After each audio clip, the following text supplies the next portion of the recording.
There comes a moment in your life, a moment when you realize that there are so many things you haven't done yet. Maybe you've given up already. Maybe you threw in the towel a long time ago. I know there are hard times, and I know the pain is there, and it's like a building sitting on top of your back. It hurts.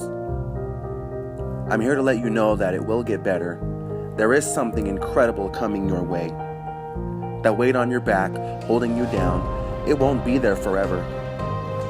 Adjust your mind so that the thoughts come out positive. Adjust your being so that your vibes inspire those around you. Keep your head up, and I promise you'll push through.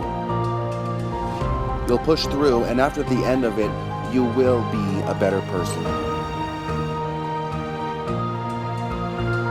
I think the biggest thing is I'm comfortable with who I am. You know, I think for so long I really just looked at myself as kind of this kid that was a talented swimmer that just went up and down the pool, and I didn't really know who I was as a person. And I was to the point in my life where I didn't like who I saw in the mirror, and so I always thought people were judging me and looking at me differently. And finally, after my most recent downfall in 2014, I just decided that I'm going to show the world who Michael Phelps is, and I wasn't going to care.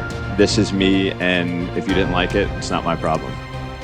Well, the biggest thing was after going to my first Olympics in 2000 when I was 15, I decided to not take a break afterwards and kind of get right back into it. I was upset with my performance. You know, I got fifth, and at 15, yeah, it's great, but I mean, let's be honest, I don't want to come back with a participation like ribbon, like, because we're going to break a world record in 6 months.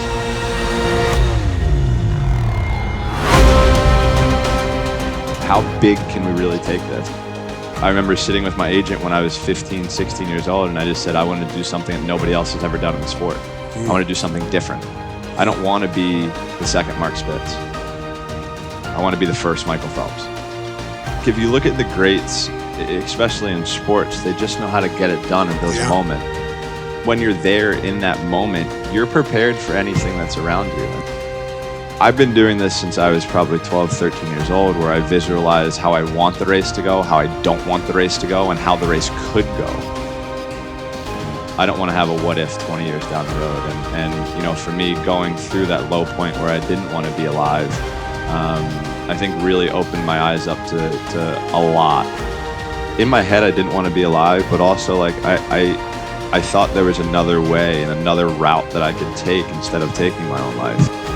Might as well try to reach my hand out and ask for help. And I think that was the real first time that I felt comfortable asking for help, because I was so vulnerable and in such a dark place.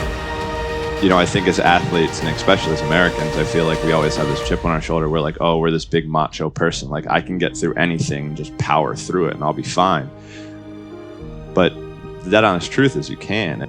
And we all struggle every day in similar situations. And whether it's anxiety, depression, any other mental health disorder. And I think it's something that's real and that needs to be talked about more. He removed the word can't from my vocabulary.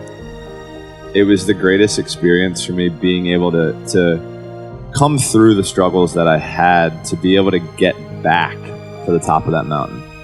In my opinion, I think it's really easy to climb to the mountain. It's hard to stay there.